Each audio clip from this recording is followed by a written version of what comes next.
പ്രതിപക്ഷം ഈ വിഷയം ഏറ്റെടുക്കേണ്ടി വന്ന സ്വാഭാവികമായി നിങ്ങൾക്ക് അറിയാവുന്നതുപോലെ അനവസരത്തിലാണ് രാജ്യത്തിന്റെ ആഭ്യന്തരമന്ത്രി ഈ ഗവൺമെന്റുമായി ബന്ധപ്പെട്ട രണ്ടാം സ്ഥാനത്തിരിക്കുന്ന ഏറ്റവും പ്രധാനപ്പെട്ട ഉത്തരവാദിത്ത സ്ഥാനത്തിരിക്കുന്ന ഭരണാധികാരി നമ്മുടെ രാജ്യത്തിന്റെ ചരിത്രത്തിൽ ആദ്യമായി ഭരണഘടനാ ശില്പിയായ BR അംബേദ്കർ അപമാനിക്കുന്ന ഇത്തരത്തിലൊരു സ്റ്റേറ്റ്മെന്റ് ഔദ്യോഗിക രേഖയായി രാജ്യത്തിന്റെ രാജ്യസഭയിൽ രേഖപ്പെടുത്തപ്പെടുകയാണ്. പാർലമെന്റിൽ പോലും ഈ രീതിയിൽ സംസാരിക്കുന്ന ആളുകൾ പൊതുസമൂഹത്തിൽ എന്തായിരിക്കും അവരുടെ നിലപാടെന്ന് വളരെ വ്യക്തമാക്കപ്പെടുകയാണ്. എന്നാൽ നിർഭാഗ്യമെന്ന് പറയട്ടെ, അത്തരമൊരു പ്രസ്താവന വന്നപ്പോൾ അതിനെ തിരുത്തേണ്ട രാജ്യത്തിന്റെ പ്രധാനമന്ത്രി അതിനെ ഓൺ ചെയ്തുകൊണ്ട് കൂടുതൽ ശക്തമായ ഭാഷയിൽ അമിത്ഷായെ ന്യായീകരിക്കുന്ന സാഹചര്യമാണ് കണ്ടത്. തീർച്ചയായും പാർലമെന്റിനകത്തും പുറത്തും അതിശക്തമായ രീതിയിൽ നിയമപരമായും രാഷ്ട്രീയമായും ഈ വിഷയം ഏറ്റെടുക്കണമെന്നാണ് ഇന്ത്യ മുന്നണി തീരുമാനിച്ചിട്ടുള്ളത്.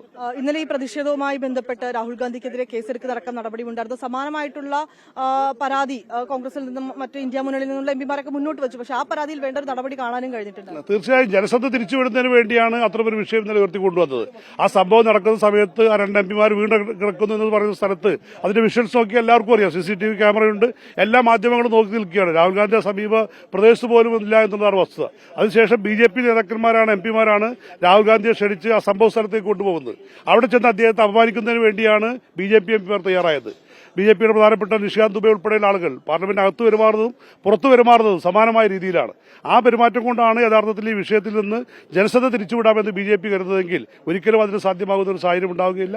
ജനങ്ങളുടെ മുമ്പാകെ വസ്തുതാപരമായി രേഖപ്പെടുത്തപ്പെട്ട കാര്യമാണ്, പാർലമെന്റിന്റെ പ്രസംഗമാണ്. തീർച്ചയായും BJP രാജ്യത്തിന്റെ പ്രധാനമന്ത്രി ജനങ്ങളോട് മാപ്പ് പറയണം. മാതൃകാപരമായി അമിത്ഷായെ പരസ്യമായി ശാസിക്കുന്ന നിലപാട്, തെറ്റുപറയുന്ന നിലപാട് ഈ ഗവൺമെന്റ് സ്വീകരിക്കണമെന്നുള്ളതാണ് ഇന്ത്യ മുന്നണിയുടെ ആവശ്യം. ഇക്കാര്യത്തിൽ ഇന്ത്യ മുന്നണി ഒറ്റക്കെട്ടായി തന്നെ തീർച്ചയായും ഒറ്റക്കെട്ടാണ്. രണ്ട് പ്രശ്നം ഇതിലില്ല. ഇന്ത്യ മുന്നണി മാത്രമല്ല, കക്ഷി രാഷ്ട്രീയ വ്യത്യാസമില്ലാതെ, ജാതിമത വ്യത്യാസമില്ലാതെ ഇന്ത്യയിലെ 140 കോടി ജനങ്ങളും ഈ വിഷയത്തിൽ ഒരുമിച്ച് നിൽക്കുമെന്നാണ് ഞങ്ങൾ പ്രതീക്ഷിക്കുന്നത്. ഒപ്പം തന്നെ ഈ രാഹുൽ ഗാന്ധിക്കെതിരെ എടുത്ത കേസ് അത് ജനശ്രദ്ധ അല്ലെങ്കിൽ ഈ പ്രതിഷേധത്തിന്റെ ഒരു ശ്രദ്ധ തിരിക്കുന്നതിന് തീർച്ചയായും ഈ വിഷയം മാറ്റുന്നതിന് വേണ്ടിയുള്ള, ജനശ്രദ്ധയിൽ നിന്ന് മാറ്റുന്നതിന് വേണ്ടിയുള്ള, BJPയുടെ അണികളെ പ്രകോപിപ്പിക്കുന്നതിന് വേണ്ടിയുള്ള രാഷ്ട്രീയ നിലപാട് തന്നെയാണ്.